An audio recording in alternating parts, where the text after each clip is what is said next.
Hey, good news, everybody. The regulations against lobbying in the Obama administration have been loosened. All right, now let's go to Reuters to remember what President Obama had promised in the first place. Obama came to office pledging to curtail the sway of lobbyists and banned lobbyists from serving on federal advisory boards, which guide government policy on a range of topics ranging from cancer to towing safety. Okay? So there he was. He was going to take action there, and he said, change you can believe in. He said, I don't want to play the same old Washington games a little better. I want to change the way the game is played. How do you do that? You ban lobbyists. Okay. Now, the original ban on lobbyists in his administration lasted literally one day, and then it was gone. They said, well, I mean, there was an exception for Tom Daschle because we really like him, and he's really in bed with the healthcare industry, which we're trying to reform, and we need his expertise. No, but then he got snagged by a tax problem, and then they loosened it for, many other people. Now, in the second term, they're like, who are we kidding? They're not bad. Federal advisory boards, come on in.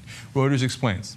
A spokesperson for the White House Office of Management and Budget said the administration was revising its earlier guidance on lobbyists serving on federal advisory panels to clarify that lobbyists may now serve on such panels when they are representing the views of a particular group. Well, those groups got to get represented. I mean, God forbid, Lockheed Martin might not be represented on a federal advisory panel, okay? So let's make sure that the swarm of locusts come right back into Washington, besides which they never left. They were just doing loopholes, et cetera, and they're like, God, it's such a pain in the ass, and no one cares anyway. Everybody in Washington, Republicans, Democrats, we're all in on this game.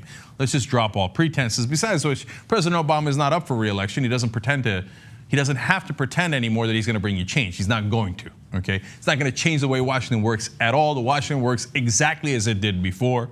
And the best that he could brag about is that he played the Washington game a little better, which I would argue he played it a little worse.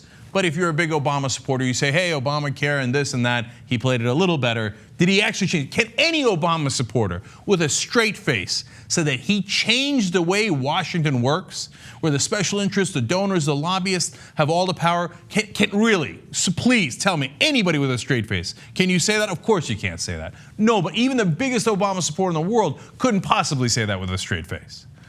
So Reuters says, the head of a lobbying industry trade group called the change a positive step that will allow the government to draw on the expertise of people whose experience can be beneficial in making policy.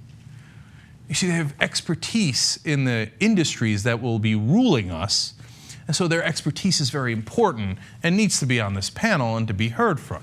So here they come again.